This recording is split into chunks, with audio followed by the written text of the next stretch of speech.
नमस्कार, आप देख रहे हैं एमडीपी न्यूज़ 24 और मैं हूं कन्हैया श्रीवास्तव। आगे बढ़ने से पहले नजर डालते हैं आज की प्रमुख खबरों पर। आपके शहर मधुपुर में खुल गया है बुलेट का सर्विस सेंटर, जहां आपके रॉयल इनफील्ड से जुड़े सभी ओरिजिनल पार्ट्स और मॉडिफाई करने का सारा सामान उचित मूल्य पर उपलब्ध है। पत्तल बनाकर घर चला रही इंटरनेशनल फुटबॉलर, कहा घर की समस्याओं के चलते प्रैक्टिस भी छूट रही है। मधुपुर नगर परिषद की दुकानों के सील का खेल। भिड़वा मोहल्ले में सरकारी सुविधा बन गई निजी सुविधा। मधुपुर अधिवक्ता संघ ने बांटे मास्क एवं सैनिटाइजर। नगर पालिका को नहीं है शहरवासियों की जान की परवाह, नालियों में गंदगी का अंबार। वृक्षारोपण कार्यक्रम में बाधा बना बिजली विभाग। Amidst nature, Madhusthali Vidyapith provides long stretches of green and expansive blue to help our students shape their lives in serenity. Madhusthali Vidyapith at Madhupur is connected with its neighboring states through trains. The school is located at a distance of only 4 kilometers from the railway station on the Madhupur-Giridih main road. Madhusthali Vidyapith is a residential English medium co-educational school under the aegis of MCKV institution. It is affiliated to CISCE Board, New Delhi for Mind. और अब खबरों को विस्तार से जानने से पहले जानते हैं आज की प्रमुख राजकीय खबर। जिले के बाघमारा की रहने वाली इंटरनेशनल फुटबॉलर संगीता सोरेन इन दिनों पत्तल बेचकर परिवार चलाने को मजबूर है। महिला खिलाड़ी का कहना है कि घर की समस्याओं के चलते उनकी प्रैक्टिस भी छूट रही है। बता दें, संगीता भूटान, थाईलैंड समेत देश के कई जिलों में विभिन्न टूर्नामेंट में फुटबॉल खेल चुकी है। इस संबंध में जानकारी मिलने के बाद मुख्यमंत्री हेमंत सोरेन ने धनबाद के उपायुक्त को संगीता सोरेन और उनके परिवार को जरूरी सरकारी मदद से लाभान्वित करने का निर्देश दिया है। मुख्यमंत्री ने कहा है कि खेल और खिलाड़ियों को बढ़ावा देने के लिए सरकार कृत संकल्पित है। जल्द ही खिलाड़ियों को बढ़ावा देने के लिए सरकार नीति और कार्यप्रणाली के साथ जनता के समक्ष आने वाली है। संज्ञान लिए तो अब आशा लग रहा है कि सरकारी मदद मिल सकती है और मेरी आर्थिक स्थिति संभल सकती है।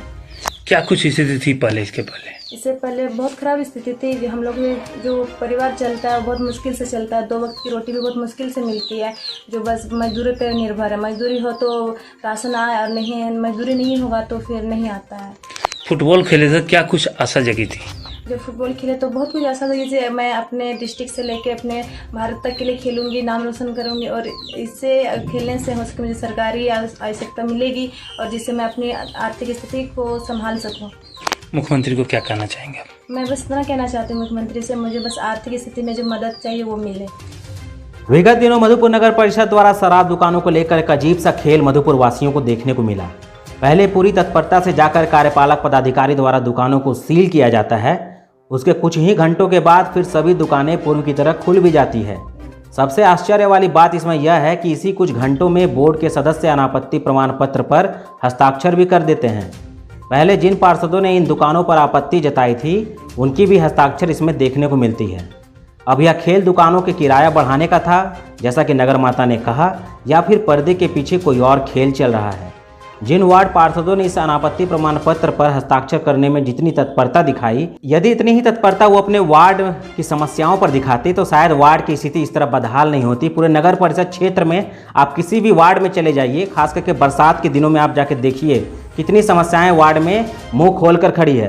तो मुंह से हटा कर बोतल पीने दे दारू, दे दारू, दे दारू, ओ मेरे भैया दे दारू, दे दारू, दे दारू, और मुंह से हटा कर बोतल पीने दे दारू।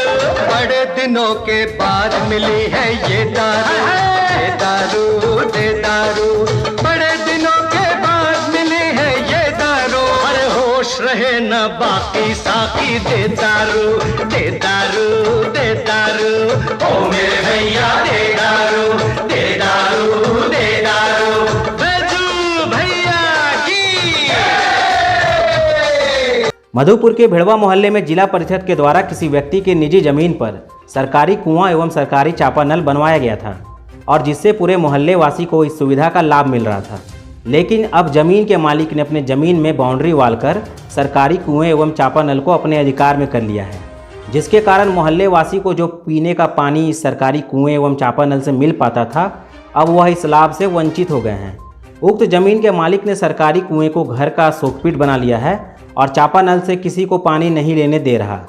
उसके इस कार्य के कारण पूरे मोहल्ले वासियों में आक्रोश है। इस संबंध में जब हमने जिला परिषद सदस्य से बात की तो उन्होंने कहा कि यह मामला आज ही संज्ञान में आया है, जल्द ही इस पर उचित कार्रवाई की जाएगी। लेकिन ये पूरी खबरों को जानने के बाद मन में एक प्रश्न आता है कि सरकारी सुविधा किसी निजी जमीन पर कैसे मिल पाता है। इसमें भ्रष्टाचार किस तरह किया गया है, ये जांच का विषय है। बार बार दिन ये आए, बार बार दिल ये गाए, बार बार दिन ये आए, बार बार दिल ये गाए, तू जिए हजारों साल ये मेरी है आरज़ू। Happy birthday to you, happy birthday to you, happy birthday to, happy birthday to you.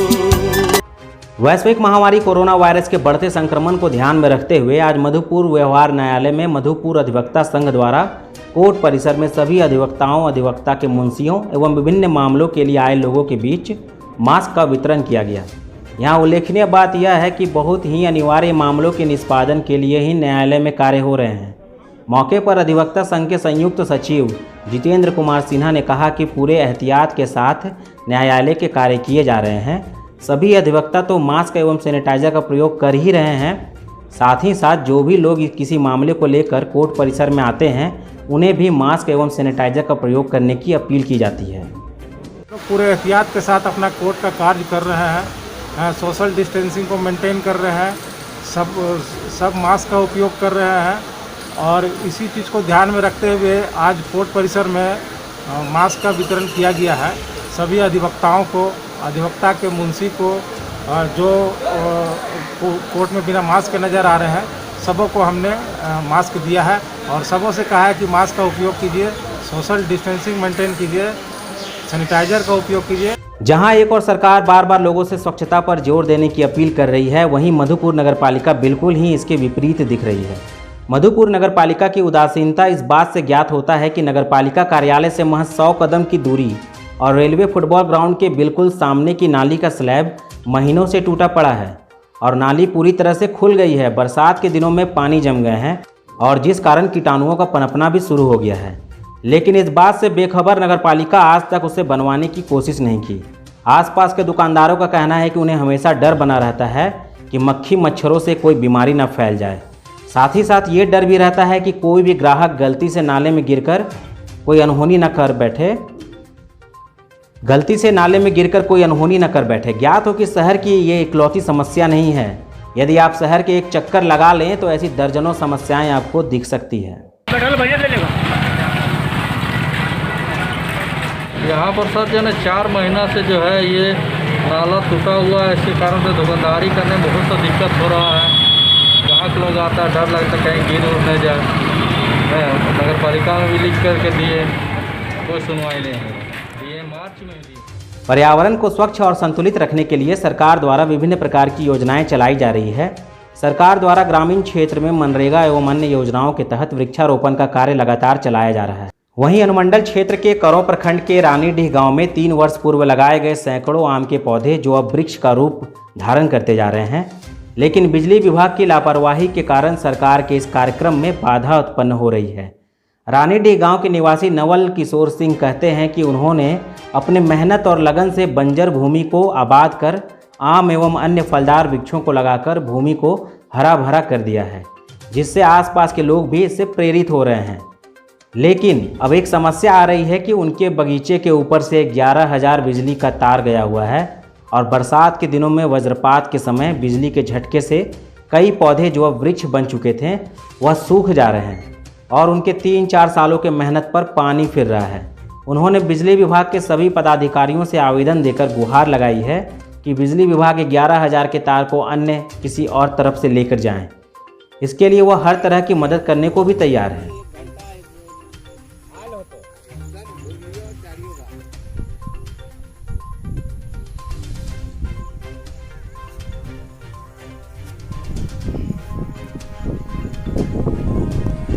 हम रानीडी पंचायत के रानीडी ग्रामीण नवल किशोर सिंह बोल रहे हैं। हम प्रखंड विकास पदाधिकारी को भी लाके दिखाए, आवेदन दिए हैं।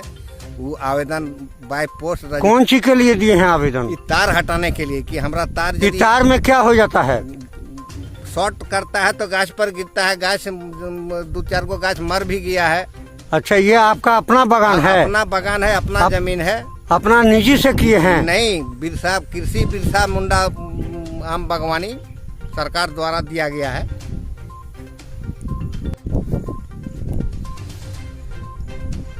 ये हमारा बागवानी में 11,000 हाई वोल्टेज तार गया है, जिसका हम आवेदन वीडियो साहब का देके सहायक अभियंता विद्युत सहायक अभियंता को रजिस्ट्री द्वारा किए हुए हैं, पर अभी तक कोई इस पर कार्रवाई नहीं हुआ है। और यदि नहीं हटने से तो मेरा समूचा गाछ ही बर्बाद हो जाएगा। और आज के लिए बस इतना ही। अभी तक आपने हमारे YouTube चैनल MDP News 24 को सब्सक्राइब नहीं किया है तो ज़रूर सब्सक्राइब करें और बेल आइकन को दबाना ना भूलें ताकि सबसे पहले सभी खबरें आप तक पहुंच सके। तो दीजिए मुझे इजाज़त, फिर मिलेंगे आपसे अगली बार। तब तक के लिए आप सभी को हमारा नमस्कार।